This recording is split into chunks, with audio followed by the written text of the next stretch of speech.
Kshitij, you can start now. Yes, sir.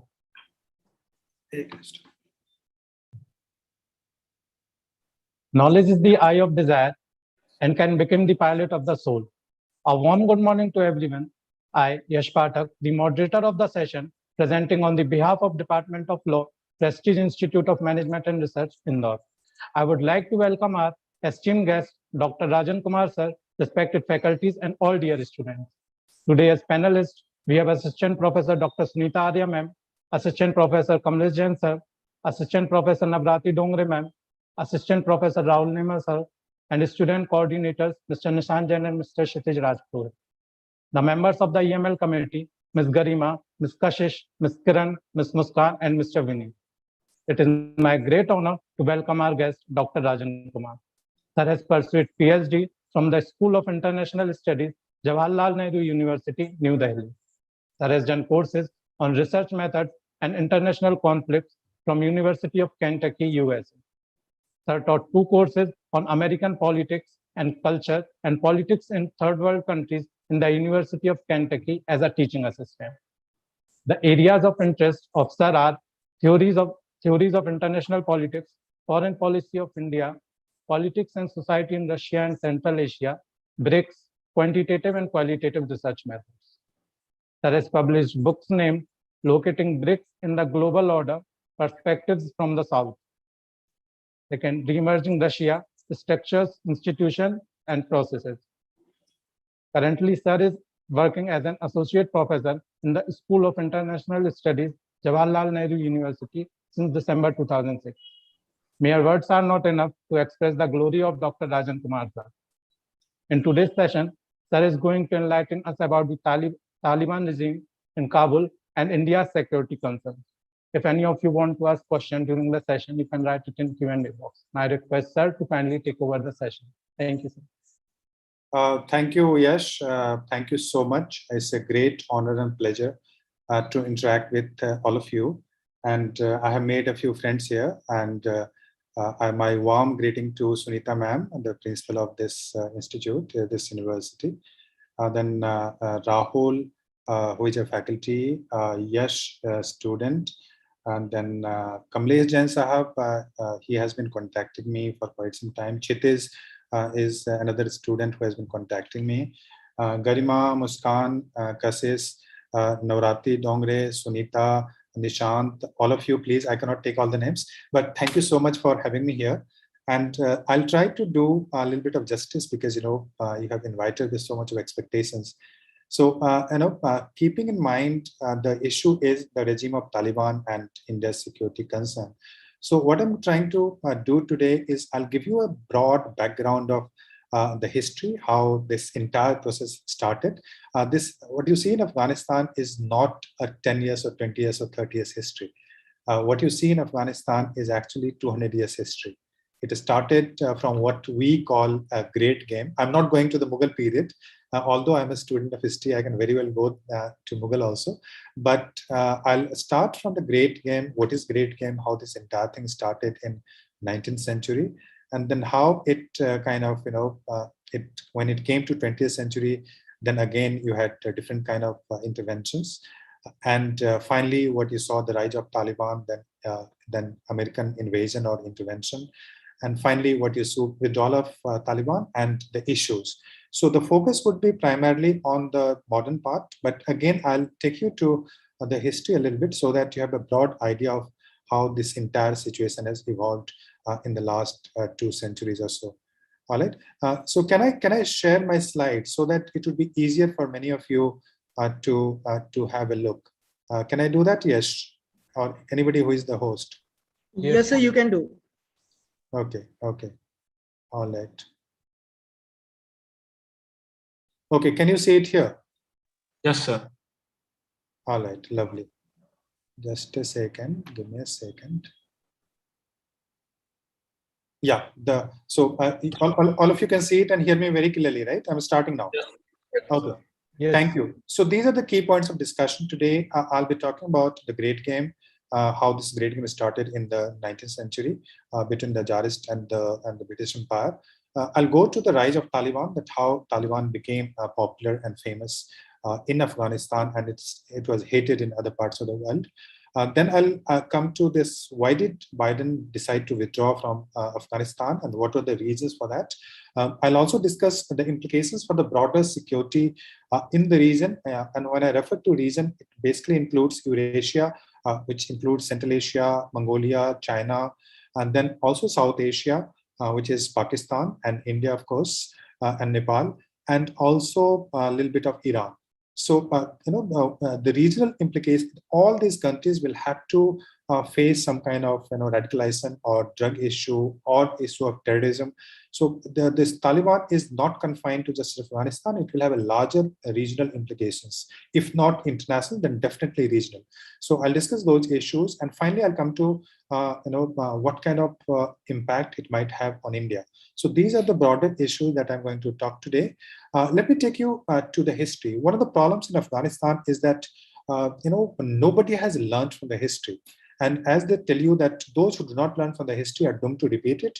And this is being repeated from all the sides, not just the American or the superpowers, but same mistake is being repeated by Taliban, by Pakistan, by Iran, by many of the Central Asian states. So what you see that, the learning of lesson, the history is not teaching us the lesson that, it should have taught us. And we refuse to learn from history. As you can see that, we all know that all the empires or the biggest superpowers, they have never succeeded in Afghanistan.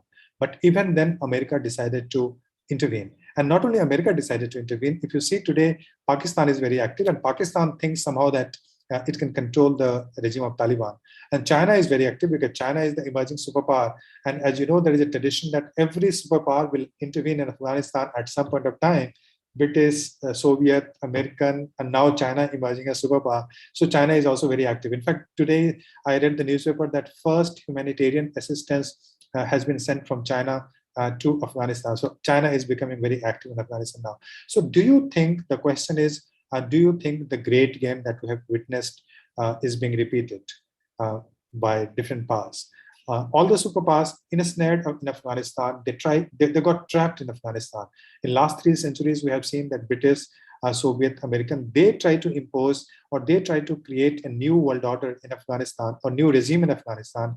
And they started with a fanfare, they started with a lot of confidence and enthusiasm that they are going to succeed. It's a small country of, I say around, now the population is around 3.8 crore, less than 4 crore. But when American intervened, it was 2.5, 2.6, something like that.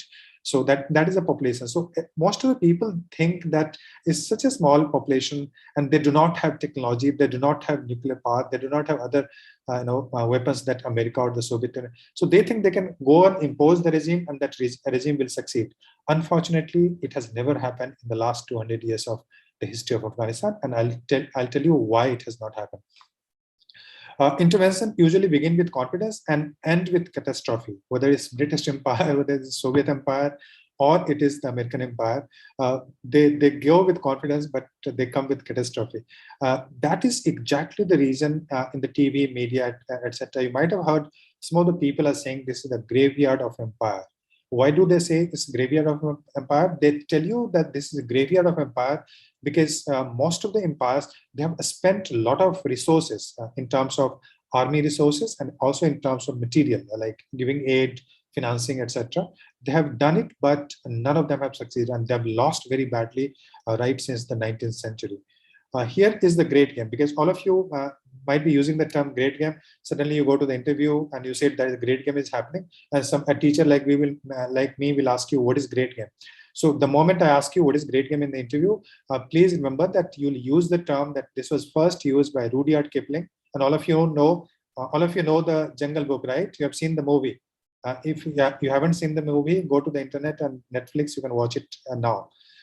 Watch it after the class. So all of you know this guy, Rudyard Kipling, and his another novel was Kim. It was written in 1901, and this is the phrase he uses he uses actually, the Kim, the name is for a spy, and in that novel he refers to the concept of great game, where the great game between the Jadist Empire and the British India was happening. When both these regimes, they were sending spies, reconnaissance missions to Afghanistan to gather information and to collect some information from those countries, from that country. So the Great Game was the name given to century-old century-old tactical maneuvers of Great Britain and Tsarist Russia. The game was characterized by reconnaissance missions undertaken by the officers of either side. In 1837, the Persians refers to Iran of that period. So the Persians, what they did is that Persians, in collaboration with Russia, they attacked the region of Herat. And Herat, if you see the map of today's Afghanistan, Herat is the area which is touching Iran. So the Persian Empire, in collaboration with the Tsarist Empire, they tried to capture Herat, and that alerted the British Empire, because Pakistan. Remember that Pakistan that time was part of British Empire, and it was part of India. We're talking of that period. So in 1837, they attacked Herat, but there is a huge battle fought by the British on the one side and the Persian on the other side. And Pottinger was the British officer. He defended Herat, and there are a lot of stories that how Pottinger he became the hero of Herat. And Herat is the region where you have a lot of this Hazara population also, and a little bit of Shia population, because it's bordering Iran. So you have Shia population also. 1837, when Iranian attacked, so that alerted British India. They thought that Persian and the Russian Empire, they are collaborating, and they're going to attack probably the British India. So that was a fear which kind of created the first sense of British sending army to Afghanistan. Shah Shuja, a former Afghan ruler, he was displaced earlier by another person, and he was living in the British India, and he was supported by British India. So what they did, the British India sent an army, and that story is very, very interesting. That British India sent an army to Kabul, and they thought that they'll capture Kabul, and that's how they can control. They can put the Tsarist ambitions at check. They can also put the Persian ambition at check. So that was the reason why this British India was trying to fortify in Afghanistan, or trying to control the policy of Afghanistan, because they were scared of the Tsarist Empire of Russia.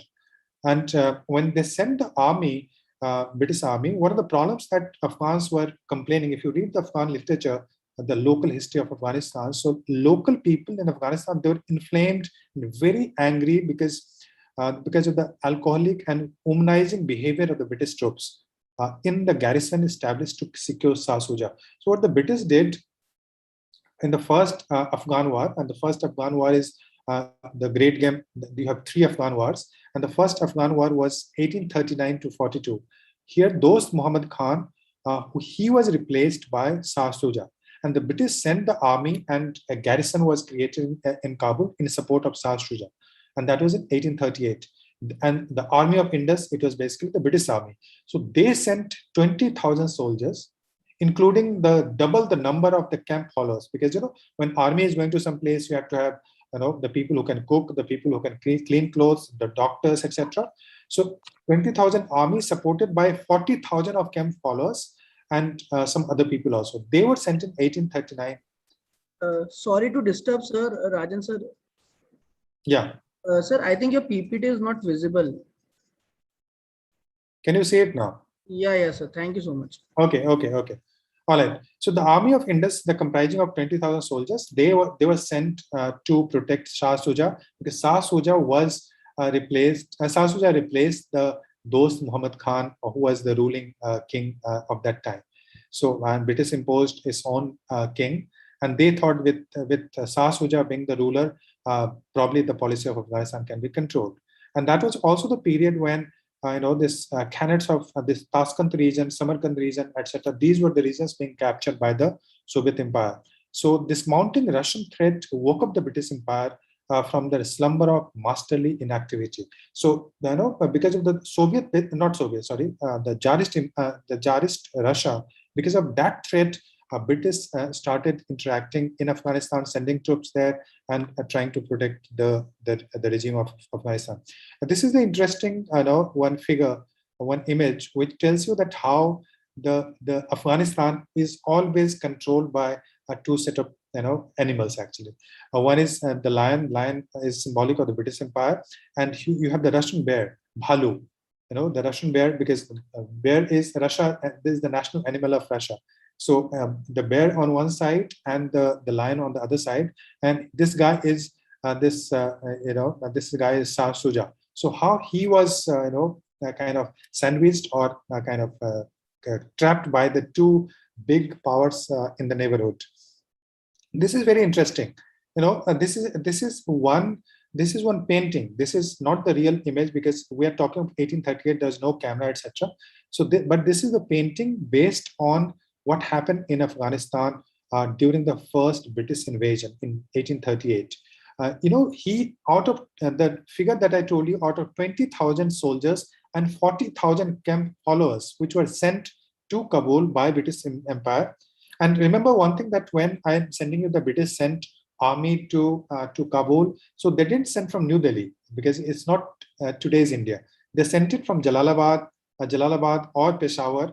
That region was already there under the control of British Empire. So from there they were sending to the Kabul, which was roughly around 100 kilometers, but very difficult terrain, snow, Khyber Pass. They were sending the army through Khyber Pass.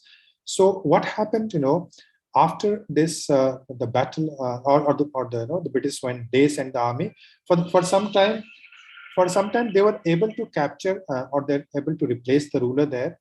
But very soon the rebellion took place. And within 2 years, the person, Alexander Burns, etc., many of the envoys, they were killed by the Afghans, by the rebel, and the British then decided to withdraw from there because they thought that they cannot save the army. And when they were retreating, all the armies were attacked from the height. When they were coming through the Khyber Pass, coming back to India, coming back to Pakistan, of today's Pakistan, Jalalabad, because that was the garrison.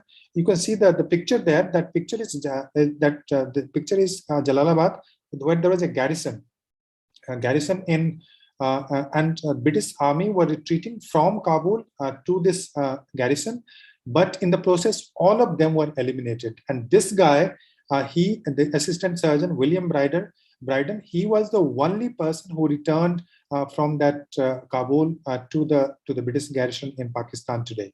So that is the painting. So that is the picture, and it tells you. And he was also injured, and he was hit in the head and was very badly injured. But somehow he survived for some time. Later on, he died later. But yeah, so this is the story of the first Afghan War, first British Afghan War, 1838 to 42. So British finally retreated. British could not control it. It was humiliated. In fact, this is supposed to be one of the worst defeat of British Empire in the entire history.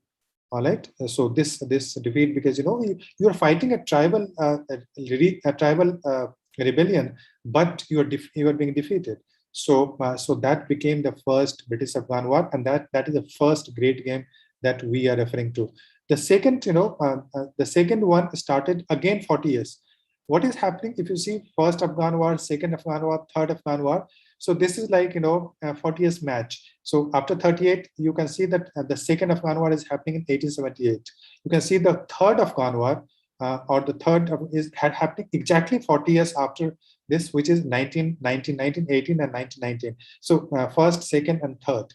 The second Afghan War, again, the same policy of British. They were trying to control the foreign policy of Afghanistan. The Treaty of Gandamak was signed in 1979. One permanent embassy was established in Kabul, and the main reason, as I told you, the main reason was the same, that they were scared of the Tsarist Empire, and the British thought that probably they can intervene in Afghanistan, they can control Afghanistan. So that's the reason they intervened. And in this period, one development that happened, that this British, they created the boundary, the Durand Line that you see, 1893. So the Durand Line, and the Durand Line was the line between Afghanistan and this British India, which now is basically, the Durand Line is now the line between Pakistan and Afghanistan, right? And what the British did, that British divided the entire Pashtun population, and Pashtun population is roughly, it is said that roughly 40% of today's population. So, but Pashtun population is Pakistan is much more than the Pashtun population of Afghanistan. So what British did, because they thought that Pashtun can be divided, and that will also create some kind of a division in the unity in Afghanistan. So they created a Durand line, and that Durand line was agreed between the British Empire and the Tsarist Empire. So there was some kind of understanding. So 1893, you have the Durand line, which was created. But one of the major problems, what happened, that Pashtuns were divided, and Afghanistan never accepted. Afghanistan, remember that Afghanistan never accepted the Pashtun line as the dividing line between, or the border between Afghanistan and Pakistan. And one of the reasons why the Pashtuns or Afghan's politics is always anti-Pakistan, it is partly because these Pashtuns were traditionally opposed to the boundary which was created by British Empire between Pakistan and Afghanistan, because they think entire Pashtun land is actually the Afghan's territory, and Pashtun cannot be part of Pakistan. And today, one of the reasons why Pakistan is very interested in controlling the Taliban of Afghanistan is partly because they know that if they allow Taliban to become independent, they will start asking for the Pashtun land. And when they start asking for the Pashtun land, which means a good chunk of Pakistan's northwestern frontier, that will become part of Afghanistan. So Pakistan is equally scared, and Pakistan is trying to control the politics of Taliban, partly because of that, and through Haqqani network. I'll come to that later. So Afghanistan became independent in the third Afghan war. The third Afghan war was actually a very small one. It was not a war, actually. The British decided that they cannot control Afghanistan, so finally they decided to withdraw from there. So 1998 and 99, Turkey supported Afghanistan that time. Also, it is said that because that was a period when Bolshevik revolution was happening in Russia. And Russia, when I'm talking of Russia, remember that Tajikistan, Uzbekistan, etc., which are bordering Afghanistan, that was part of the later first Tsarist Empire and later the Soviet Empire. So that area is actually bordering Afghanistan was bordering Soviet Union. So Bolshevik revolution, when Bolshevik Lenin came and later Stalin came, so they signed agreement with Afghan rulers, and they started supporting the rulers in Afghanistan. And Afghanistan had a very good relation with the USSR from 1919 till 1979. In fact, one of the reasons why Afghanistan was much liberal compared to Pakistan, or it was not very religious compared to Pakistan or Iran for that matter, it was partly because of the Soviet influence. And Soviets had a very good relation, and as you know, it continued till 1979 when Soviet intervened. When Soviet intervened, I'll come to that, but Soviet intervened partly because of the policies of Jimmy Carter, etc., because they were provoking insurgents, religious Mujahideen insurgents from Pakistan to Afghanistan and also in Afghanistan, because they thought that if the religious minority can be mobilized, so that can create a problem for the Soviet regime, because Soviet Union had a lot of Muslim population in Central Asia. So for that reason, Americans have started promoting Mujahideens. They started funding, they started giving weapons, and that kind of created a new scare for Russia, for Soviet Union, and Soviet Union intervened in 1979, partly because of that kind of provocation by Americans. So finally, in Anglo-Russian Convention in 1908, the great game, what I told you, was effectively put to an end. There's a beautiful book that all of you should read, or at least you can try to read, and this is William Dalrymple. This is a new book. This is a very new book written 4 or 5 years back, or maybe 6 years back. William Dalrymple, and he is a travelogue. He writes on history. He writes on the history of South Asia. So the title is The Return of a King, The Battle of Afghanistan, 1939-42. Why am I referring to this book? Just search the internet, you will find it. I'm referring to because he has also said, he has compared the regime of Afghanistan today with the great game of the first great game. When he said that, Shah Shuja was installed by the British Empire. Similarly, Hamid Karzai was the first, he was made the Prime Minister of Afghanistan by the Americans before Ashraf Ghani, much before Ashraf Ghani. In the period 2002 to 2009 or 10 something. Check the period, I'm forgetting. So during that period, William Dalrymple compares Shah Shuja with Hamid Karzai, And both of them actually are coming from the same tribe also, because you know that in Afghanistan there are more than 50 tribes, but there are some dominant tribes. And Hamid Karzai and Shah Shuja, they both of them came from the same tribe. And Shah Shuja of that time was also opposed by a tribe which now has become Taliban. All right. So the tribal group which was dominant, which actually fought against Shah Shuja. So even now you see the Hamid Karzai tribe, he is actually being opposed by the other tribe, and most of the other tribes are actually part of what you call the Taliban groups. So what I'm trying to say that, and since William Dalrymple, he tells you that Shah Shuja could not survive, so similarly Hamid Karzai also couldn't survive, because when the foreign rulers, they try to install a regime which is not popular, which does not have the legitimacy, which does not have the support, so that kind of regime is unlikely to survive. And one of the reasons why, in terms of geopolitics, I teach international politics. So one of the reasons why Afghanistan could never be stable is partly because of, the borders are arbitrary.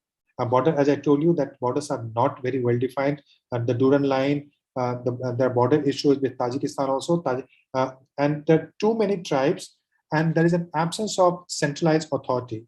If you see the history of Taliban, the history of Afghanistan, one of the major problems is that Taliban has never witnessed a very strong centralized regime. And the only period where it was very stable was 1919 till probably 1979.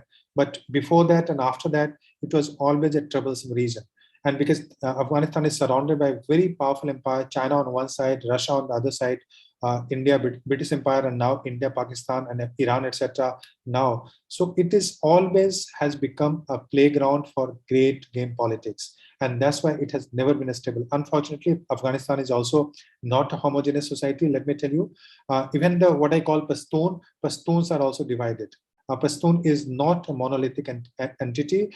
There are a number of tribes within Pashtun who are fighting for, fighting for power, fighting for control, fighting for control, for having the connection with the other countries.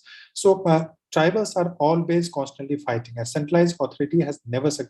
So if I tell you why Afghanistan is in trouble, so one is absence of very well-defined border. Number two, the absence of centralized authority, the different tribal groups which are there. So these are the major reasons why this Afghanistan has never been stable. Two dominant languages in terms of linguistic groups. When I say Pashtun, is partly to do with the linguistic group, and Pashtuns are mostly Sunni population.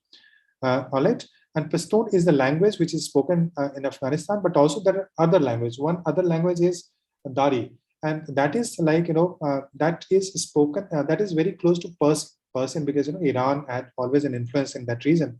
So that is close to Persian. So Dari is another language, and Tajik language, what you see is spoken, is very close to Dari. So you have linguistic divisions. You have a tribal division. You have a regional division. There are different tribes which are very, very important. Pashtun, as you know, Pashtun is larger ethnic identity actually. Then you have Tajiks, you have Hazaras, you have 50 other small groups which are active in Afghanistan. So that is exactly the reason why a centralized authority or a same kind of homogeneous politics can never be established in Afghanistan. Now, very interesting that 100 years earlier, when Amanullah Khan, after the Great Game was over, Amanullah Khan became the ruler there, and he was very progressive. And he signed the deal with Bolsheviks, Soviet Union, as I told you. And he said that there'll be no forced marriage. His wife Suraya, she started school for girls in Kabul, right? And they said that you have to remove the veils, parda, that you see the parda, that you have to remove the parda. Co-ed school. So these were the kind of development which were taking place in Afghanistan in 1919. 100 years earlier. Just imagine the kind of politics which was emerging in that period. And what we see today, now Taliban is saying that the girls cannot go to school. Taliban is saying that girls cannot go without a chaperone or without a male person. The girls cannot, the girls cannot go to college or university. They cannot work. So imagine the kind of, this retrogression or kind of deterioration which has taken place in terms of rights of people, or what you call human rights. So even a ruler is talking of removing the veil, no forced marriage, punishing the abusive husband. So those are the kind of laws which were brought by King Amanullah Khan. Although there was a reaction also against that kind of policy. 1926-29, there was a rebellion against him. The other people came to power. But by and large, Afghanistan was much more progressive than what you see today. And I'll show you some of the pictures of Afghanistan of 1960s and 70s. They also got the compulsory education right. They got the right to work to an extent. Primary education was made compulsory in 1935. Imagine primary education was made compulsory in India in 21st century, but it was made compulsory in Afghanistan in 1935.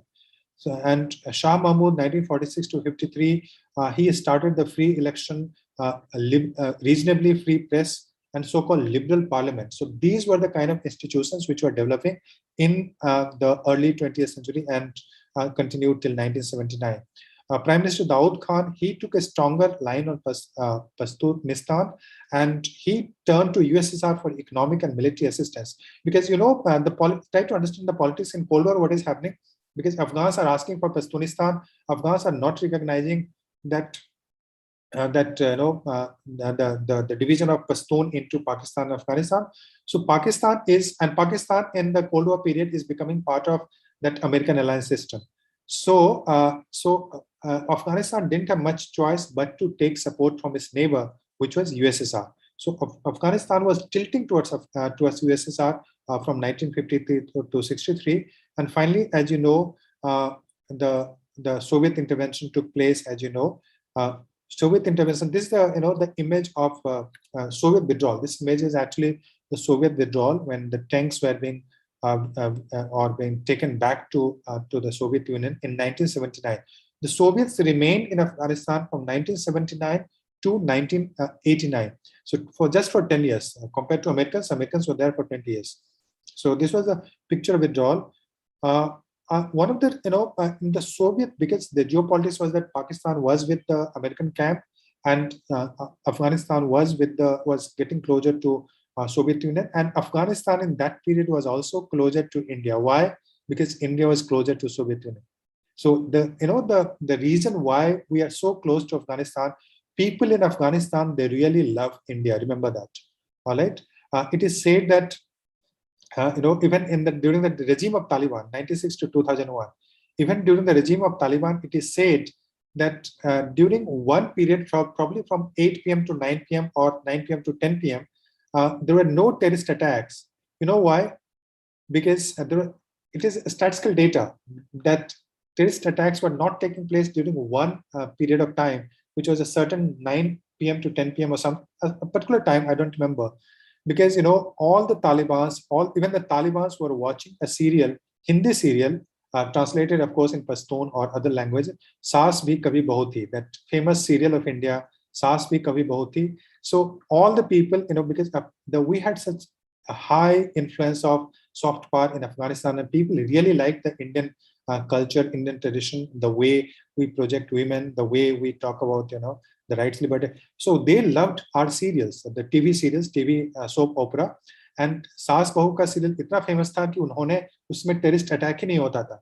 And terrorist attack to chhoro, on the road during that period koi jam nahi hota tha, traffic jam kabhi nahi hota tha. Kyun? Kyunki sare log usme Saas Bhi Kabhi Bahu Thi serial dekh rahe the.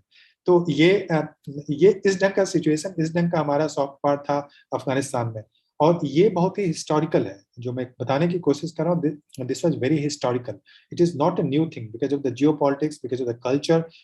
Also the Bollywood is very popular in the region, right from Pakistan till Turkey. Even if you go to Turkey, Georgia, why? Because they do not like the way women are projected in the Western movies. They do not like too much of that, openness about women in the Western movies, but they do like some kind of, the way we project our songs, women, culture, etc. So in a way, they like Indian Bollywood culture. So we had the historical linkages with Afghanistan, but gradually it continued in some form during the American intervention, but gradually we are moving away in a direction where our influence is receding really, really fast. I'll come to that in a minute.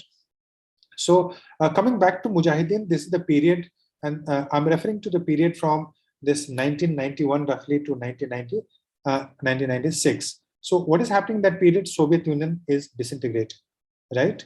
And Soviet Union is disintegrating, and what Pakistan and Americans, they are doing, that they were supporting already Mujahideens, they were funding Mujahideens. One of the reasons is said that why this one Soviet kind of could not win many of the battle against Afghanistan was partly because of the Stinger missile which was provided by Americans to the Mujahideen. And those Mujahideen, they started shooting Soviet helicopters with the Stinger missile. The Stinger missile was very easy to carry. Any person could carry and shoot the Soviet helicopters. So that kind of support which was given to Mujahideen, and most of the recruits in Mujahideen were from this madrasas which were very active in Pakistan. You know, when what the Americans started doing, Americans and Pakistan together, they started training the population in northwestern frontier, etc., at the bordering Afghanistan, where you have the Pashtun population. So there were a lot of refugees which were sent after this Soviet intervention. So they came to Pakistan. A lot of children, men, and a lot of young people. They went to those madrasas as refugees. They had nothing, and the madrasas, they didn't give the religious training. They actually also trained them to take up arms against the people, arms against the infidel. So Pakistan trained thousands of students in those madrasas for that, what they call jihad. And jihad was primarily against Afghanistan, but also against the other people who do not believe in that religion. So those people, Mujahideens, they had a very conservative religious training, and they were refugees. They had nothing to bank upon, so they were dependent upon madrasas, and madrasas were being funded by Saudi Arab. Madrasas were funded by Americans, and madrasas were also funded by Pakistan. And a very strong generation was lost because of that kind of training. But they became people who did not have, in madrasas, were not interacting with the outside world. So you were being trained in a certain kind of literature, was trained in a certain kind of, given certain kind of training, and they became very, very conservative, very radical, and they were sent back to Afghanistan during the Soviet intervention, and that continued. So Mujahideen, as you know, when they came to power, and that was the period 1990 to 1996. Rabbani was the ruler. Rabbani became the ruler of Afghanistan during that time, and he was the president of that time. So Taliban's coming back to Taliban initially, Omar, as you know the name, he was part of this Mujahideen, and Taliban emerged in the region of Kandahar. Kandahar, if you see the map of Kandahar, this is south western part of Afghanistan, where you see that this emergence of Taliban taking place. So what happened, that why Talibans became popular in Afghanistan? It was partly because because the rulers or the governors or they were very, very corrupt, and these Talibans, they started fighting against the corrupt regimes of the rulers in Afghanistan, and they became very, very popular. So they emerged in Kandahar in 1994 to 1994, and in 1996 they captured the regime in Afghanistan. The Taliban, what is the meaning of the Taliban? Talib is a study, and Taliban is basically the person, or the Arabic, it means students in plural. Taliban means students, but it is plural. So they emerged in the fall of 1994. The movement was spiritual, and the political leader was the Mullah Omar, as you know it. They were recruited from Pakistan and Kandahar, and Taliban gained international attention when they got rid of the predatory and corrupt governors from the Kandahar region. Because he was very corrupt, he was charging people, he was exploiting people. So Taliban initially fought against those governors. So as a result, people started supporting, because they thought Taliban are the real saviors. And Taliban also supported because the poppy production which was taking place. So farmers became part of this Taliban regime because they wanted this poppy production to continue, which the government was not allowing. So because of these reasons, Taliban became very, very popular. But despite the Talibans mostly being Pashtuns, Mujahideens, you had Mujahideen when they were fighting, remember. So Mujahideens had very strong Pashtun, but they also had Tajik. They also had Uzbek. So Dostum was Uzbek, Masood was, as you know, the famous Masood, Northern Alliance, etc. So they had, Mujahideens had both Tajik and Uzbek as well as Pashtun. But when Taliban came to power, they were mostly Pashtun. So there is one ethnic division also between Mujahideen and the Taliban. So Talibans are mostly dominated by the Pashtun leaders. So Mujahideen militia, known as the Northern Alliance, control Somalia. Ahmad Shah Massoud, as you know, Ahmad Shah Massoud was Tajik, and Massoud, he was popular in Panjshir region. Even sometime back, you might have heard that there is a conflict taking place between Taliban and the Ahmad Shah Massoud's son in Panjshir region. So basically, Panjshir region that is dominated by Tajik population. So Tajiks fighting against Taliban now. Taliban, they were funded. Taliban were not only funded, but they were also, when they came to power 1996 to 2001 period, that was a time when 3 countries gave a recognition. Those countries were Pakistan, Saudi Arabia, United Arab Emirates. They recognized this Taliban regime. They also refused, but other countries did not recognize. When China or Russia or United States, etc., they refused to recognize the Taliban regime. Osama bin Laden came to Afghanistan in 1996. And Americans, because he was involved in some terrorist attacks in other parts also against American installations. So America started demanding extradition of Osama bin Laden, but Taliban refused. Why? Because Osama bin Laden came from a very rich family from Saudi Arabia. And he was supporting a lot of this violent groups in Afghanistan, Al-Qaeda primarily, but also other groups. And there was a close nexus also between Taliban and Al-Qaeda during that period. So, ISA provided funds, arms, and also lowered tariff with Taliban so that they could become very powerful. Here, this is a picture that I would like you to see. These are the Mujahideens. And this will tell you how Reagan, the person sitting in the court in the left is the Ronald Reagan, the president of America. And he is sitting with the Taliban leaders. What do you call Taliban? That time it was Mujahideen. So not Taliban, but Mujahideen. And Reagan praises Afghan as freedom fighters. So imagine the kind of politics which was played. What you see, Afghanistan is actually it is a quagmire because of the great power politics. Primarily American kind of politics. It was started by American, as you can see, and this is a newspaper from America. This is not a fake or this newspaper. So, and do you know this person? Can you identify the girl here, the sweet little kid?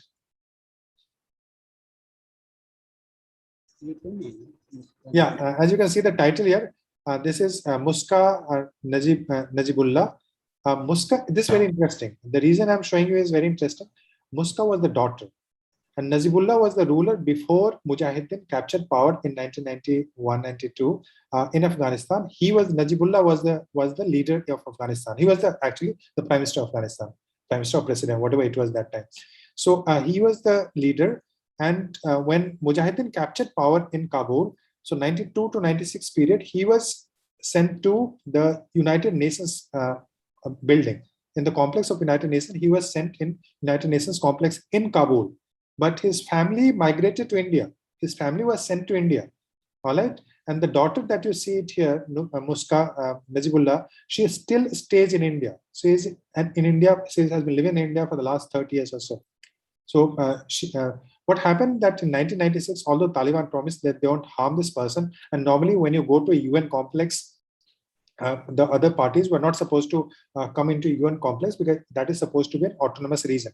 An embassy of any country in UN complex, etc., the others are not allowed to enter. But what Taliban did, they entered, or what the Mujahideen did, they entered the UN complex and they hanged him. He was actually hanged to death.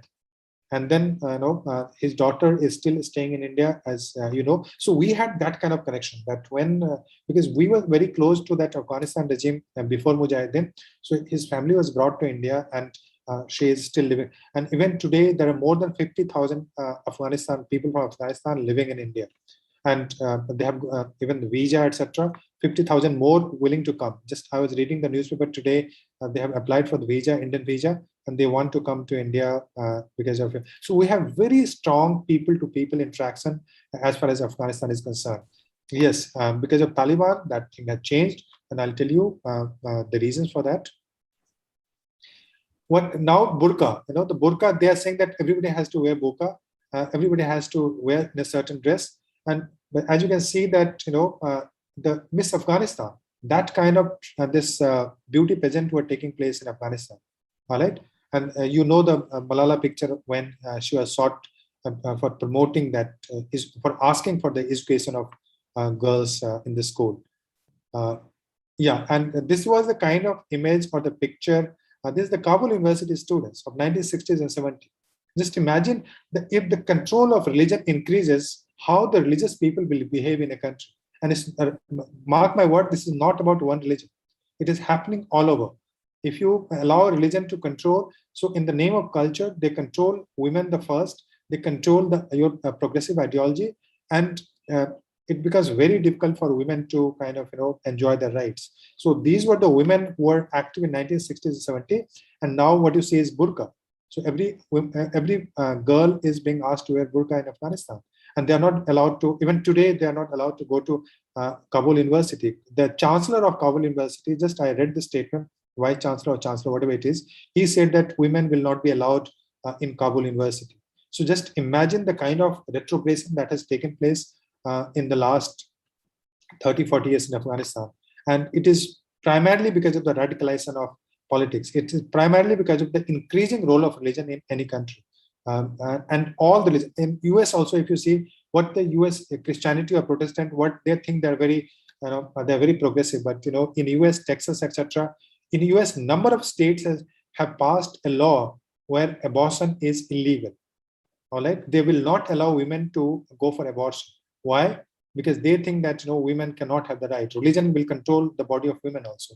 So because of that, I'm always worried if the religion, the control of religion increases in any politics. You have to be, all of you are, you have to struggle. Democracy is a struggle. Democracy does not, even if you are democracy, there is no chance that democracy will survive unless until you protect your institutions. Afghans could not protect it. Today, Afghanistan, as you can see, is under total, conservative radical regime of Taliban. So democracy, freedom of rights, freedom of society, civil society, your institutions, they need to be protected. They need to be, they can survive only with the protest and the struggle. Anyway, I'm coming back to now some of the facts and figures. Americans claim that they have spent approximately $3 trillion in Afghanistan. But as you can see, most of the expenditures of Americans, they have been on military. Only 2%. I saw a data of one of the US universities, and I found that only 2% has been spent on education, health, etc. of the Taliban, of Afghanistan, Afghan people. The rest of the money, whatever Americans spent, as you can see, the most of them have gone to salary, defense department, equipments, etc. So not out of $3 trillion money that Americans claim, not much has been spent on the health or capacity building of people at all. India has spent roughly, it says around $3 billion in Afghanistan, but India's expenditure has been largely in the capacity building. It has been in construction, making of parliament, making of few dams, making of road, etc. And the idea what India was planning that India will connect through Chabahar. Chabahar is in Iran. So Chabahar, India is making a port. So India is planning to connect Chabahar through rail and road to Afghanistan. Unfortunately, Taliban has come to power, and now the new deal has to be signed for that kind of project to develop. So what have we, now the question that I ask myself and question that I would like to ask you guys, so what have we achieved in the last 20 years or 30 years? Do you think that, is the world a safer place? Is the world more secured from radicalism? Is United States safer than what it was in the last 20 years? How has it converted the nature of state as a surveillance state? In America also, because of different kind of acts, now everybody is being scrutinized because anybody can be a terrorist, etc. So because of that, there is a lot of surveillance which has increased, and the role of security institutions, the police has increased in every state. India, United States, Europe, etc. The police or the army, they have become very, very powerful. So, and what is happening in Afghanistan? Afghanistan, as you know, is on the verge of civil war. The other countries are just waiting and watching, but if Taliban behaves in a certain way, other countries will intervene again. It's not that the other countries will not create a problem in Afghanistan. They have not, America has withdrawn, but other countries have become active in that country. So, and Muslims have become the most hostile agent, partly because of the policies of Taliban. because many of the if you travel to the Western countries, they think that all the people who are wearing a turban, so they are Muslims. Many of the Sikhs also have been attacked because they think that it's a turban. So there is a very huge stereotyping that that religion is being associated with a certain kind of radical activity, and that is very, very sad. That should not happen. And now the question that I would like to answer, that why did America fail? The point that I would like you to know, that why did America fail in Afghanistan? One of the reasons is that Americans never had a clear objective in Afghanistan, right? Why did America go? There were two primary reasons America went to Afghanistan in 2001. One, that they wanted to control the counter-terrorist. They wanted to counter the terrorists, number one. And number two, Americans felt that if the influence of Mujahideen or if the influence of Taliban increases in Afghanistan, so that will become a threat to Pakistan and Pakistan's nuclear bombs, etc., that might come in the hand of Mujahideen or Taliban. So that was the fear why America intervened in Afghanistan. Now the question that I want to know, that did America succeed? No, not at all. America withdrew without either countering the terrorists. All the terrorists are active. All the terrorist groups are active, and in fact, their influence is likely to increase in future. Has Al-Qaeda disappeared? No, Al-Qaeda is active. Has Haqqani network? Haqqanis are considered to be, Haqqanis now are part of Taliban government. Remember that. Haqqanis are part of Talibani government, and Haqqanis are the people who are supported by Pakistan. And who are the, this Sirajuddin Haqqani, and he is the Interior Home Minister. And the Prime Minister of today's Afghanistan, the Taliban regime, Prime Minister, Interior Minister, and 14 cabinet ministers, they are in the list of global terrorists. They are recognized global terrorists, and they are the rulers now of Afghanistan. So just imagine the kind of politics which was played by America. What America said, America made a major problem. They said that Talibans are the political force, Talibans are not the terrorists, but Haqqanis are the terrorists. And Haqqani, this Sirajuddin Haqqani, he wrote an article in 2020, February, I think, in New York Times, where he said that Haqqanis and Talibans are not different. But America's always created this kind of bifurcation or division, where they say that the Taliban is the political force. They never said Taliban is a terrorist group, but they said Haqqanis are the terrorist group. So all the Haqqanis are banned from any kind of movement or any kind of financing, etc. So that, the American policy also had this contradiction, that you are treating Taliban as something political force and Haqqani. The reality is that Haqqanis are working with Taliban. They had different leadership, but at the same time, they're part of the Taliban. So they were not clear in objective. They were not clear whether they had come for counter-terrorism or regime change. According to Steve Cole is a Washington Post journalist, and he wrote a book, and he is well-known scholar. He also got Pulitzer Prize. So he said that the warnings of Hamid Karzai and Ashraf Ghani were repeatedly ignored by America. They kept telling that the problem is not Afghanistan, problem is not Taliban, problem is the support that is coming from Pakistan, support through Haqqani network, support through other groups. Because what is happening, that these people were attacking in Afghanistan, but most of the people who are living in Pakistan. So even if you capture some of the people, the minor or the rank and file, the smaller people of the terrorist groups, they were operating from Pakistan, and Pakistan was being funded. Instead of being controlled, Pakistan was being funded by American forces or Americans. So you are funding the country which actually is supporting the regime of the regime in the terrorist groups in Afghanistan. So basically, your policy was misguided, and it has been pointed out by a number of scholars and the policymakers. So it was a failure of, it was not the military failure. It was primarily the diplomatic failure and a political failure. Because the political leadership in the United States, they failed to realize that they needed to control Pakistan to control Afghanistan. They thought that they will create a separate Afghanistan, they'll change the regime, and so they could never do that, partly because of that. So that was, according to me, is the main reason. And Afghanistan was supplying arms, funds, weapons, etc., everything to the terrorist groups. On shelter also. Most of the terrorist groups leaders, they had sent their families in Lahore and Khyber Pakhtunkhwa region of Pakistan, and they were living in Pakistan. And Americans didn't have the right to attack on Pakistan. So as a consequence, they could never actually control Afghanistan and the terrorist groups. So they treated, as I told you, the Taliban as a different group than Haqqani network, etc. The vital interest of the US were threat from Al-Qaeda, threat from the nuclear weapons falling in the hand of Al-Qaeda, and they reverse the momentum of Taliban. They thought that they can reverse the momentum of Taliban, but they could never do that because of that reason. Also, it is some of the people started, in fact, Hamid Karzai started believing, towards the end of his regime, he started believing that one of the reasons why America is not trying to resolve the issue in Afghanistan, because they want their military to be present in Afghanistan. Why? Because through that, they can check China. They can also check the Russians in the border. So Hamid Karzai, in fact, said that America is not interested in controlling Taliban or resolving the issue of Afghanistan. America might be interested in keeping its presence longer in Afghanistan. So these were the kind of things that was happening. Now, just give me a few minutes and I'll finish my lecture. And I'll finish my lecture. And the last part, which is very, very important, is why India's security is under threat and what are the India's security concerns. As you know, my biggest concern is that is the radicalization.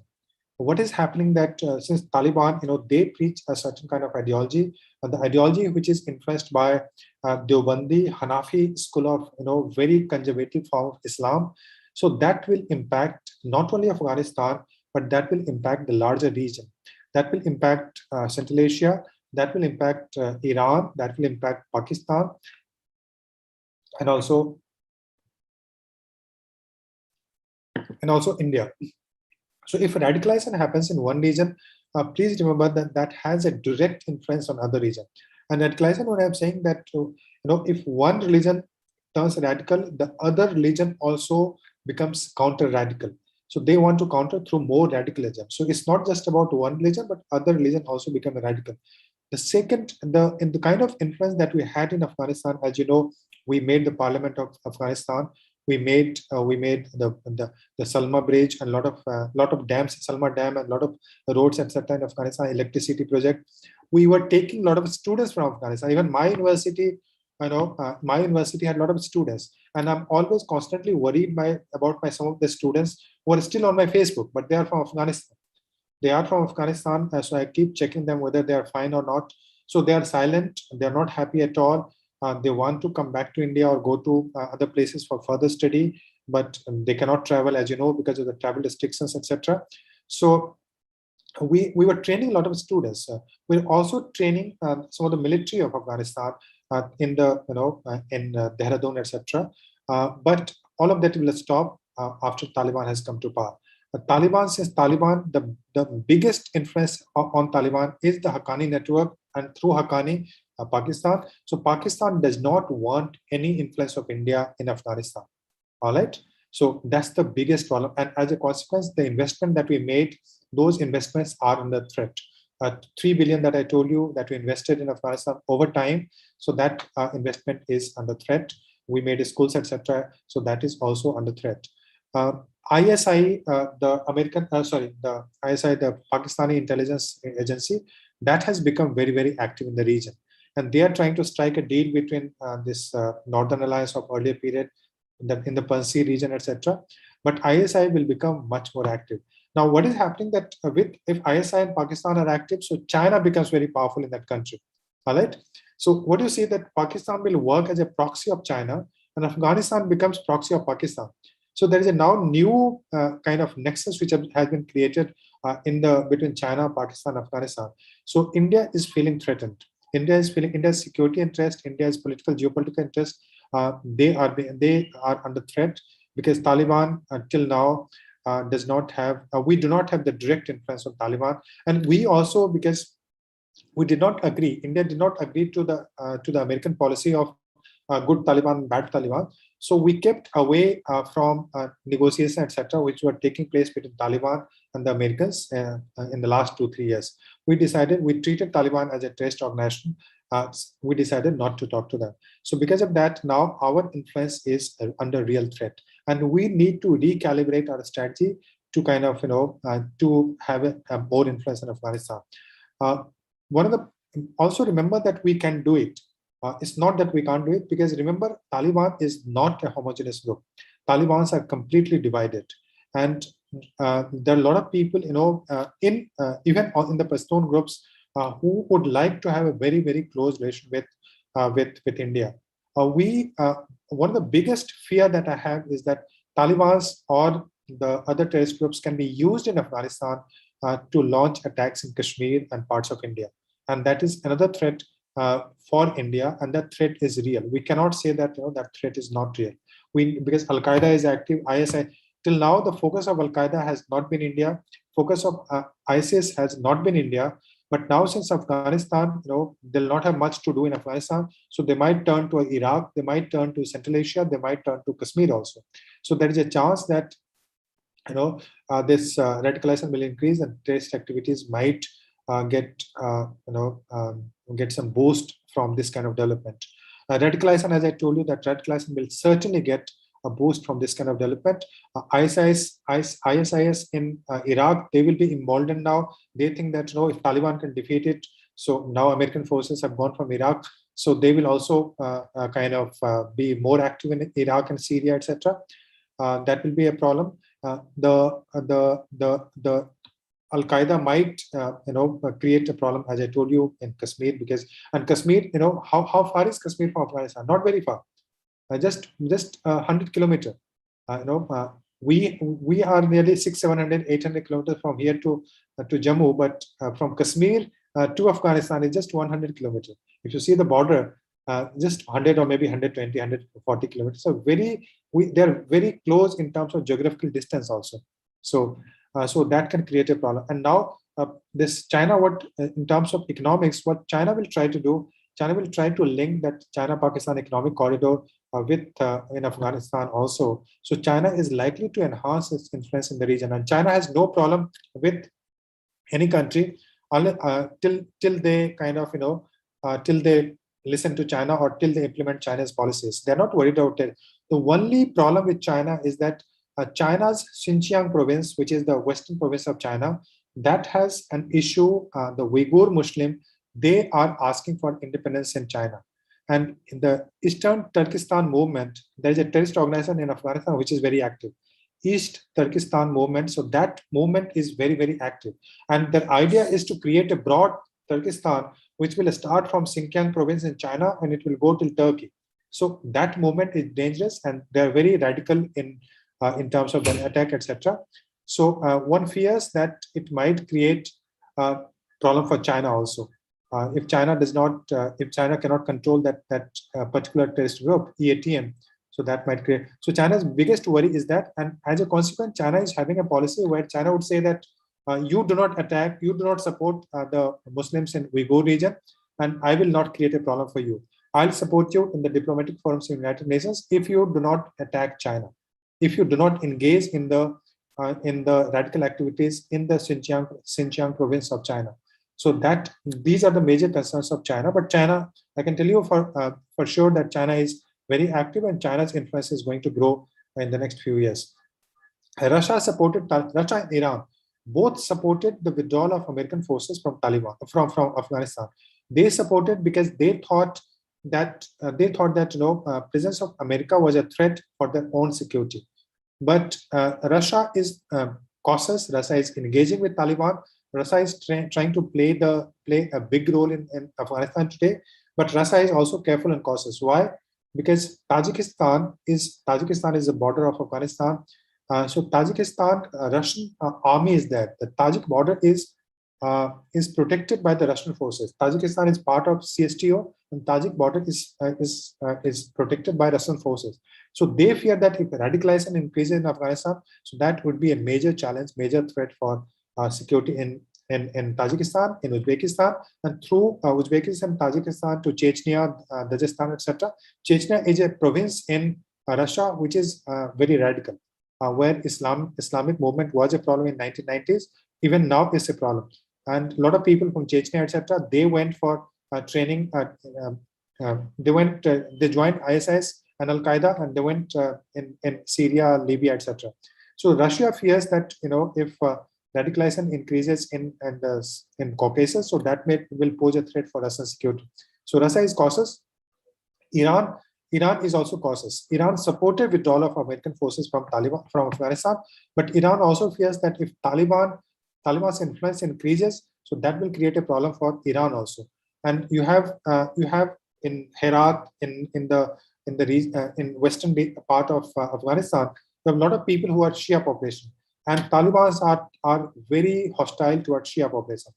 Hazara population, as you know, Hazara is mostly Shia, so they are very hostile to Hazara and other Shia population. So that will create a problem for Iran also. And Iran and Pakistan are the two major countries where refugees have come.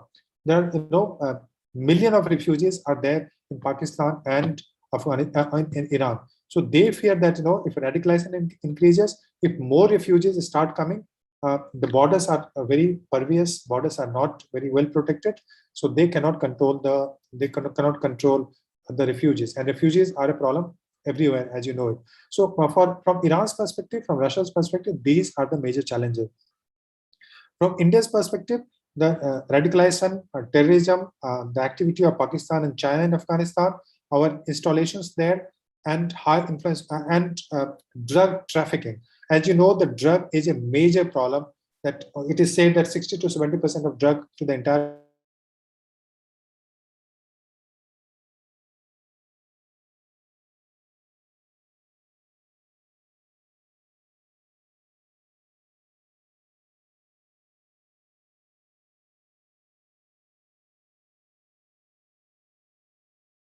world is being sent from Afghanistan. So when you drug directly from Afghanistan to India, they will send it to Colombia, they'll send it to South Africa, they'll send it to one of the third countries, and from there they'll send it back to India, or they'll send it to Indonesia, and from there to India. So they're operating through a big nexus because there is a huge amount of money involved, and the drug money is also going to Taliban and to the terrorist organizations. So these are the major issues for India. And I think, India has to be very careful. Now we have a policy that we have decided that we'll talk to, we'll start supporting humanitarian assistance. We'll start giving humanitarian assistance to people, but will not recognize Taliban. That's India's policy at the moment. But at some point of time, I believe that since I think that Talibans are going to stay for some time in future. So India also will start probably talking to Taliban, maybe formally or informally after some time. So I think I'll stop it here, and then I'll be happy to take questions from you guys. So that's what I wanted to share with you. Thank you so much. You've been such a wonderful this audience. Thank you. Thank you, sir. Now we will move forward to Q&A session.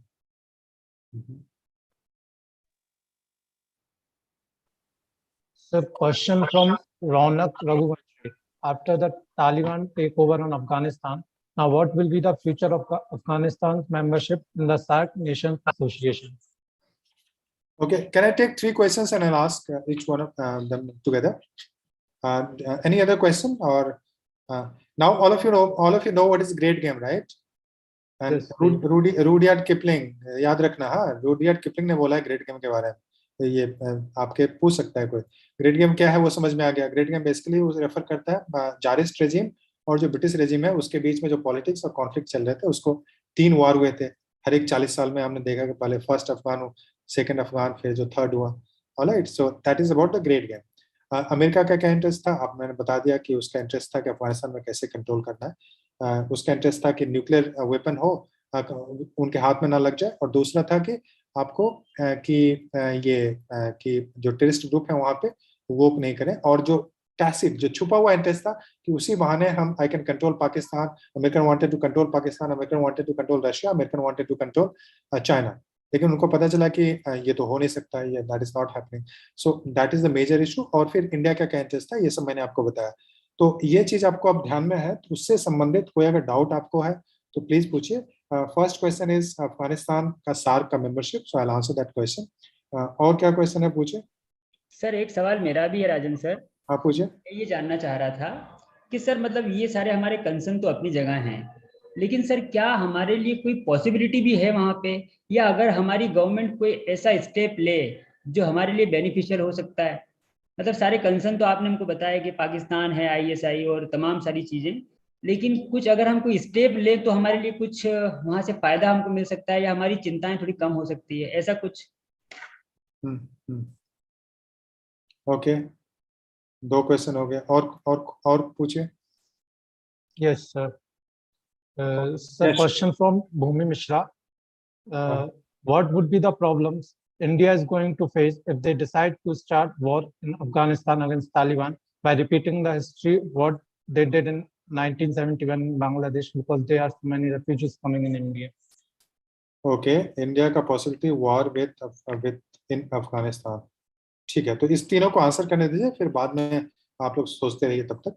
पहला सवाल है कि Afghanistan SAARC में क्या है? तो yes, Afghanistan is a member of SAARC, there is no doubt, and sometimes I wonder why Afghanistan was included as part of South Asia, because Afghanistan technically, according to me, should be part of Central Asia or Eurasia, not necessarily, because even British India, all the SAARC countries, all other SAARC countries were part of British India, but Afghanistan was included later, and partly because I think India wanted Afghanistan to be part of SAARC.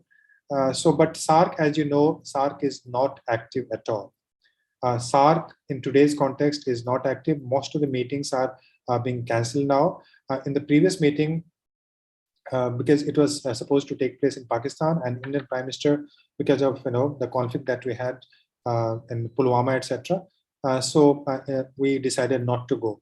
SAARC exists. It does exist as an organization. Yes, it is headquartered in Nepal, Kathmandu, and smaller states like Sri Lanka, Nepal, etc. They would like SAARC to become very, very active.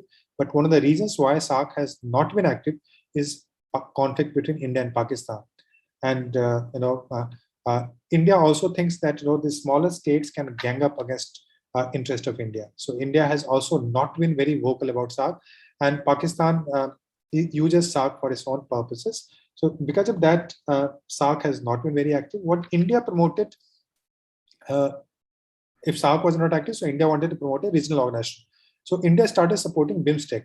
BIMSTEC आपने सुना होगा, तो India started supporting BIMSTEC. उसमें कि Bangladesh, India, Myanmar, उसमें Thailand भी है, ये सारे कंट्रीज हैं, श्रीलंका है. तो India started supporting because that did not include Pakistan. All right. But BIMSTEC also, it was supposed to promote connectivity, etc. But we have not been very, very successful there also till now. So yes, SAARC का membership में क्या होगा? Afghanistan will remain the member of SAARC, but but since SAARC meetings are not happening, SAARC is not playing very active role. So SAARC cannot do much in Afghanistan. That's number one. Afghanistan, in comparison to SAARC, a Shanghai Cooperation Organization can play a better role. Afghanistan is also an observer in the Shanghai Cooperation Organization, and as you know, the countries which after withdrawal of Afghanistan, what are the countries which have become influential? Those countries are China, Pakistan, and Russia, and all three countries are also part of Shanghai Cooperation Organization. And now Iran has also become part of Shanghai Cooperation Organization as a permanent member. So SAARC and India is a member, as you know. So Shanghai Cooperation Organization can play much better role, according to me, in Afghanistan compared to SAARC. So that's my answer to you. The second question is from Rahul. Possibility for India को क्या फायदे हो सकते हैं? Rahul, India को फायदे तो बड़े सारे हो सकते हैं अगर हम तालिबान को कंट्रोल कर पाए. Let me tell you that number of projects. First तो यह है कि बहुत सारे प्रोजेक्ट्स हमारे वहाँ पे चल रहे थे, और मैंने बताया कि हमारा वहाँ पे गुडविल कितना अच्छा है. बिकॉज ऑफ मैंने बताया सास बहू वाला एग्जांपल दिया. हमने, आपको पता होगा कि ये स्टानिक जाई जो अभी मिनिस्ट्री में है, हमने उनको ट्रेन किया है यहाँ पे देहरादून के एकेडमी में. Alright, so many of the even people who are in Taliban, they were, because we had very strong historical agreement. जैसे NDA का ट्रेनिंग होता था ना देहरादून में, तो उसमें अफगान को भी हमने कुछ ट्रेन किया, और कुछ मिनिस्ट्री में लोग हैं जिसको कि इंडिया ने ट्रेन किया. So we had very strong historical relations. We had very strong people to people interaction. But unfortunately, because of Pakistan, because of the present regime in Taliban, and the present regime Haqqani is very, very powerful, so they will not allow India to become active in Afghanistan at the moment. We also had this TAPI project, right? Which started from Turkmenistan, Afghanistan, Pakistan, India. So TAPI is another benefit which we can get if that was a gas pipeline project, but unfortunately, because of Taliban, because of Pakistan as a factor, TAPI has not been successful till now. Although when I talked to some of the people who are working in TAPI, so they said that TAPI is still active, but nobody knows the future after coming of Taliban, etc. So I think to control to control Pakistan, we also need the other countries which should be very close to India, and that's the reason we try to develop very close relationship with Iran. We try to develop very close relationship with Afghanistan also.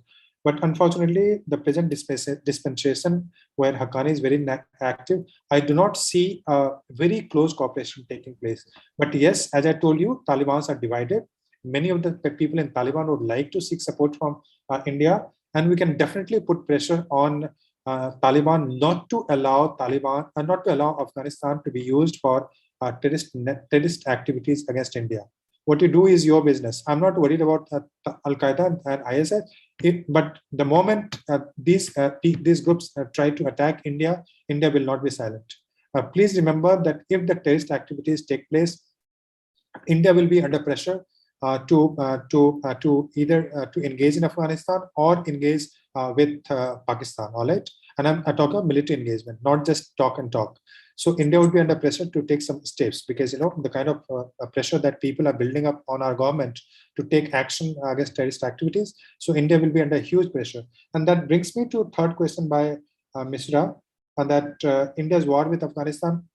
Presently, I do not see a direct war taking place between India and Afghanistan, because we know that Afghanistan's politics is being controlled by Pakistan. So if you need to control Pakistan, you have to control. If you have to control Taliban, you have to control Pakistan in some way. So I do not see direct war taking place in India and Afghanistan. There is no reason why India should engage also in Afghanistan directly or militarily, at least, because we have seen that how Afghanistan is a graveyard for empires. So we cannot commit that kind of resources, and our military in Afghanistan is a very volatile region. But yes, we can engage through different groups in Taliban, formally and informally both. And India is doing that. I can tell you that India is also engaging with Taliban, not formally, but also informally. So, and India should be part of because Shanghai Cooperation Organization is talking with Taliban, the Troika, Russia, China, United States, and they are talking with Taliban. So India can be the part. India can be the part in those kind of groups, because all those countries are there. Although Pakistan does not want India to be part of any multilateral negotiation which involves Taliban, but India does have credibility, and even the United States would like India to be part of that negotiation. Even Russia, to a great extent, would like India to be part of that negotiation. So India does have a space in Taliban in Afghanistan where it can engage with a lot of groups, and India can play a very, very constructive role. But yes, the possibility of war happens only when if there's a terrorist attack in India, and India would be under pressure to attack either Pakistan or Afghanistan. So that kind of situation has to be avoided at every cost, and that's what good diplomacy should do. Yeah. So, आगे कुछ question है तो पूछ लीजिए. Yes, one more question from Vineet Agrawal. Sorry. Yeah. Yes, sir. One more question from Vineet Agrawal. As different countries are giving recognition to Taliban, so should India also do the same, being a country which always oppose terrorism and the kind of brutality and civilians? Okay, that's one question. Who else? और कौन पूछेगा?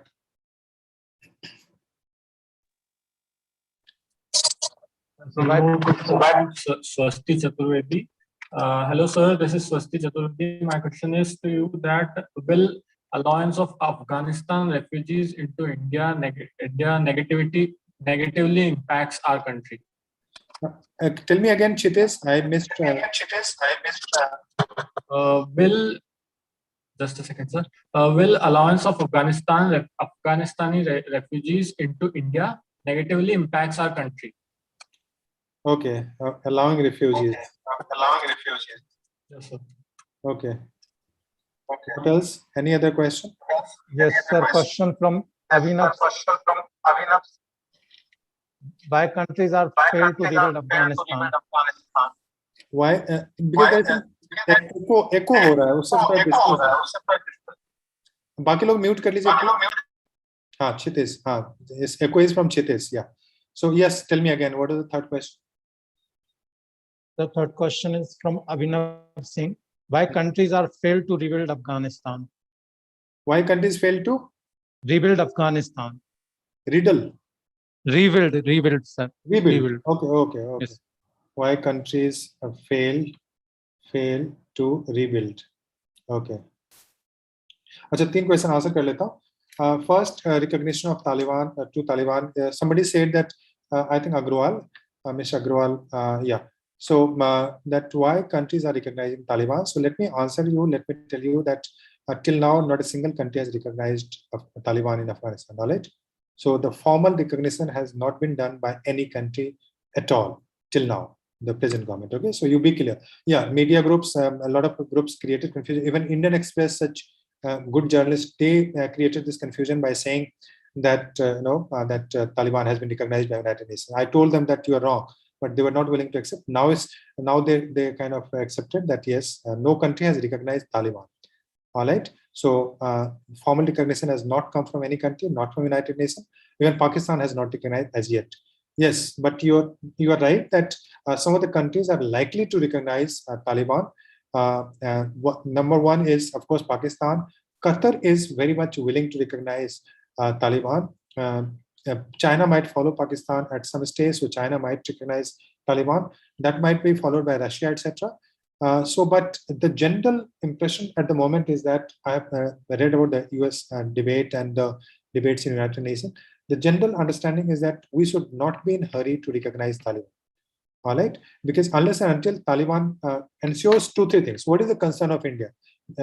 India's concern is also, India is not about democracy and human rights too much. As you know, that we not intervene on the issue of democracy and human rights. India's main concern is that Afghanistan should not be used by the terrorist groups against India activity, right? Or the terrorist groups like Jaish-e-Mohammed or what is that, Lashkar-e-Taiba, etc. So these groups which are active in Kashmir or against India, they should not be allowed platform in Afghanistan. So our main concern, primary concern is that. So we should get assurance from Taliban that this is not going to happen. All right. Second, our projects, the investment that etc. that we have made, that should be ensured by Taliban. The third is that we should also ensure that our people there or embassy there, because we have removed embassy from there, it has to be restarted. So only then we can start negotiating with the people, or we can give the visa, etc. So all that has stopped. All that is not happening. We had trade with Afghanistan. We sent wheat, rice, etc. to Afghanistan, but all that is also not happening. So we need to start the trade also. So these are the steps that India needs to take before India goes for any kind of recognition. US, Germany, European countries, they are not recognizing Taliban as of now. Germany has said very clearly that unless and until Taliban recognize the right of women to go to school for work rights, etc., we will not give the recognition. So that is the broader situation about the recognition of Taliban. Swati Chaturvedi is asking that allowing refugees to India, what kind of problem that will create? See, as far as India's refugee policy is concerned, we are not very clear about. We are not very clear about our refugee policy at the moment. We do not have clear policy that whether we will take some refugee or not from Afghanistan. We are allowing some of the people from Afghanistan on visa, but giving visa is different from refugee status.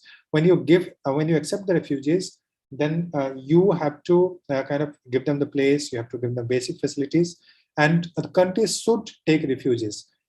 Because I believe that this is a humanitarian issue. Countries are in trouble. Today, Syria was very secure. People in Syria were as good or better than India, but suddenly because of the conflict, they became refugees. And European countries took refugees. Other countries also took refugees. So I personally, this is my personal understanding, not the government of India policy, that yes, we should take refugees. We need to be humanitarian. Our policies also need to be humanitarian. How much refugee, what kind of refugee, that Indian government can decide. But yeah, till now, India does not have a refugee policy. It's not clear at all. Allowing visa, yes, we can allow visa for trade, etc. And we have to start talking to Afghan. That everybody kind of agrees. Humanitarian assistance, yes, we have to give humanitarian assistance to Afghanistan for the people, because people are totally unemployed. There's a food crisis. There is no medicine. A lot of Afghans, they used to come for treatment to Delhi hospitals. Let me tell you, all the Delhi hospital, major hospitals in Delhi, and they had Afghan interpreter. Why? Because a lot of people of Afghanistan were coming for treatment to India. Not one or two, thousands. All right, every hospital had Afghan interpreter. So we have to start that kind of policy, and that is very much needed. Finally, the last question, Avinav, why countries fail to rebuild this Afghanistan? The countries fail to rebuild Afghanistan because of ignorance, because of arrogance, and because of the unguided kind of policy that they followed. What is the ignorance? That when American intervened in Afghanistan, there were not enough people who actually, American scholars who spoke Pashtun as a language. You didn't have people actually who could interact with the Afghan people. Very few, maybe you can count on fingers, it had only that kind of scholars. And so you basically didn't know the culture. You don't know the people, how they think. Most of the people in Afghanistan today, they may not be supporting Taliban, but they do think that they wanted America also to withdraw. All right. So first was the ignorance. They didn't understand the culture of the people. The second was the arrogance. Arrogance, what America being the high superpower with high technology, America thinks somehow that by these technology and sending some people in the army, they can control the region. Right from 1950 till 2020, just tell me all the interventions: Laos, Cambodia, Vietnam, Iraq, Syria, Afghanistan. Where has America succeeded? Give me one example, right? So that is called arrogance, that you are failing one after the other. Successive failures are taking place, but even then you are arrogant. Hubris has built in a kind of होता है ना कि घमंड है आपको कि आप इतने बड़े सुपर पावर हैं, आप उसको कंट्रोल कर सकते हैं. आज के टाइम पे क्या सच्चाई है? सच्चाई ये है कि आप देखना शुरू करो, अफगानिस्तान अमेरिका के से बाहर, ईरान अमेरिका के कंट्रोल में नहीं है, सीरिया अमेरिका के कंट्रोल में नहीं है, सऊदी अरबिया अमेरिका के कंट्रोल से बाहर निकलने की कोशिश कर रहा है. ये उसके बाद आपको यहाँ ये इराक कंप्लीटली बाहर, पैलेस्टीन कंप्लीटली बाहर. तो अमेरिका का इन्फ्लुएंस बचा कहाँ पे? मुझे बता दो. यहाँ पाकिस्तान से शुरू, पाकिस्तान अमेरिका से बाहर, तो कहाँ है इन्फ्लुएंस? यहाँ से लेकर टर्की अमेरिका के इन्फ्लुएंस से बाहर, तो कहाँ है अमेरिका का इन्फ्लुएंस? तो आपका जो एरोगेंस है वो आपको, arrogance is taking you down. Israel के थ्रू आप चाहते हो कि मिडिल ईस्ट के पॉलिटिक्स को कंट्रोल करोगे, तो उसका अपना लिमिटेशन है. लोग इसराइल को ही अटैक करना शुरू कर देते हैं. तो एनीवे, तो दैट इज एरोगेंस. और तीसरा कि देखो, एक और दिक्कत है कि अमेरिका जो है रेजिम चेंज की पॉलिसी कहीं भी सक्सीड नहीं करता है. और अमेरिका पहले तो आया कि हम भैया अफगानिस्तान में बड़े अच्छे रेजिम बना देंगे, और बाद में बोलने लगा कि हम रेजिम चेंज करने नहीं आए थे, हम तो वहां पे अपना केवल टेररिस्ट को, हमारा काम खत्म हो गया. ओबामा के समय में हमने इसको किसको, अलकायदा का जो चीफ था, क्या नाम है उसका, अलकायदा का जो लीडर था, क्या नाम था यार, that guy, the leader of Al-Qaeda, he was eliminated, he was killed. Yeah, Osama bin Laden. हाँ, तो ओसामा बिन लादेन को मार दिया. तो उनको, अमेरिका को लगने लगा कि हमने तो अपना अचीव कर लिया. भाई, तो अपने अचीव कर लिया तो आपको उसी समय वापस जाना चाहिए था ना. वो 2010-11 में तो हो चुका था. तो अब 10 साल से वहां पे क्या कर रहे थे? और अभी बाइडेन साहब बोलते हैं कि हम वहां पे नेशन बिल्डिंग के लिए नहीं गए हैं, हम तो वहां पे टेररिस्ट को कंट्रोल करने गए थे. तो आप 10 साल से क्या कर रहे थे ओबामा के बाद में, जब वो खत्म हो चुका है? और वो तो पाकिस्तान में मिला, वो तो अफगानिस्तान में मिला भी नहीं आपको. तो पाकिस्तान को आपने क्या किया? तो इसलिए ये जो कॉन्ट्रडिक्शन है नेशन बिल्डिंग का, यही प्रॉब्लम है कि सारे देश वहां पे अपना रोटी सेक रहे हैं और कोई भी अफगानिस्तान में नेशन बिल्डिंग के लिए नहीं जाता है. तो आपको ये समझना चाहिए, अमेरिका भारत को सपोर्ट कर रहा है, क्वाड की बात कर रहा है, अमेरिका भारत को सपोर्ट नहीं कर रहा है. उसको चाहिए चीन के विरोध में एक फ्रंटलाइन सोल्जर चाहिए जो कि इंडिया को तैयार करने की कोशिश कर रहा है. तो हमें इस तरह की पॉलिसी को समझनी पड़ेगी. और इसीलिए this is exactly the reason why the nation building और what is the question of rebuilding never succeeded in Afghanistan. Yes, any quickly अब 1-2 क्वेश्चन पूछ लीजिए, क्योंकि हमारे ऑफिस वाले फोन पे फोन किए जा रहे हैं कि सर आपको मीटिंग ज्वाइन करना है, दूसरी कोई meeting. Thank you, sir. Now I would like to call Ms. Muskan Pandey for vote of thanks. Okay. Thank you, sir. Gratitude is one of the least articulate of the emotions, especially when it is deep. Thank you, sir. So we have reached the end of this knowledgeable session. Today, I, Muskan Pandey, take the opportunity to deliver a hearty vote of thanks on behalf of Department of Law, PIMR. I would like to express my sincere gratitude to Dr. Rajan Kumar, sir, for sparing his valuable time and for thoughts giving us precious knowledge in abundance. I would also thank Assistant Professor Kamlesh Jain, sir, for organizing today's EML and for his guidance and moral support at every step. I also thank our principal Dr. Sunita Arya ma'am and Assistant Professor Ms. Navrati Dongre ma'am for their presence throughout the session. Special thanks to Assistant Professor Mr. Rahul Lima sir for his support throughout the session. Finally, I thank the wonderful students for being patient and gaining all the knowledge and lessons calmly. Thank you. Thank you once again.